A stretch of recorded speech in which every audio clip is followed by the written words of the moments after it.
put it on me. I would put it on the bits where were rubbing on me. That's how I do it. So what about a fire crotch, a fire crotch, a fire crotch?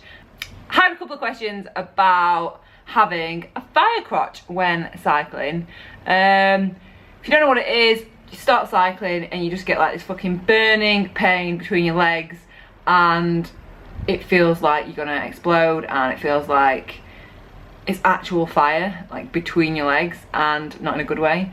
And yeah, I got a couple of questions about it. Is it normal? What can you do to prevent it? So yes, when you first start cycling, it is painful.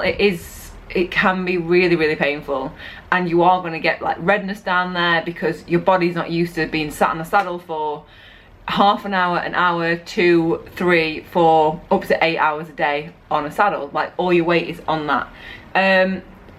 But as I've like carried like on my cycling progression, I've realised a couple of different things that actually help and prevent that. So the first and most basic one is you will just get used to it. Your skin will just toughen up a little bit and get used to being sat on a saddle.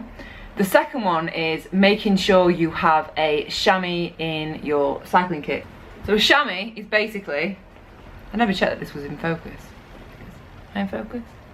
Yeah. A chamois is basically that part of your cycling bib.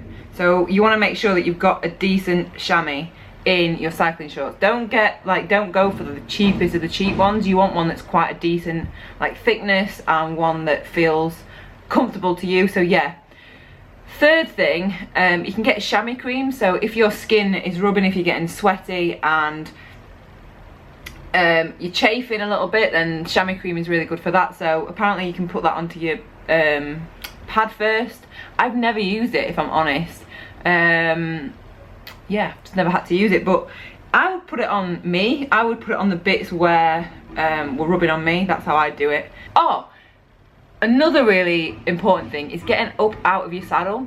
So when you first start cycling, you get so used to just being kind of sat on your saddle, just pedaling away. And that can like just make your basically all down there just completely numb. So make sure every so often you're just getting up and out of the saddle, get the blood flowing around there, and yeah, that's about it. I think they're the main things. And someone asked actually, oh, how come Freely doesn't wear a chamois when she's cycling? Is it because she's lighter? Is that the reason?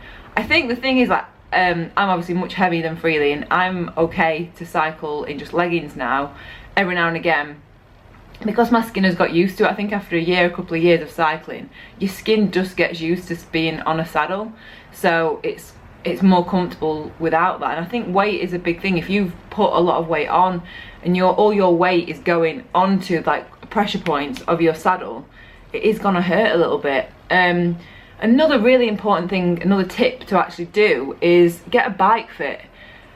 The bike fit I had, which was at Cycle Fit in Manchester in the UK, actually had this amazing thing. It was called pressure mapping.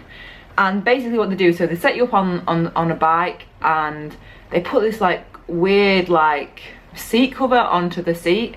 You sit on it and they link it up to this like computer screen that's like this big screen in front of you, and it shows like all the do you know like when you see like a heat map and you see like darker bits and brighter bits, or like even like on the weather they show like different colours to show like pressure points? It's exactly like that. So when you sat on it, you can see where the pressure is.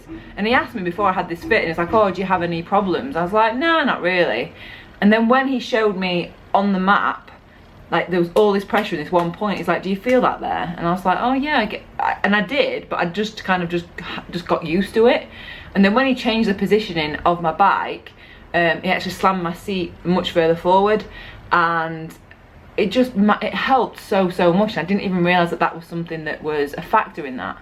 So yeah, they're the main things. So quick recap. So the first thing is you will just get used to it. The second thing is bib tight, so like a chamois that's like a comfortable clothing, and make sure it's well fitted, because if it's too loose, that's going to rub as well. Third thing, chamois cream. Fourth thing, what was the fourth thing? Can't remember. And then bike fit. What was the fourth thing? You don't even listen to me. I can't remember what the fourth thing was. and then Bike Fit. So yeah, I hope that helps, and hope you get less fiery loins from that. And if you've got any more bike questions, let me know, and I'll see you next video.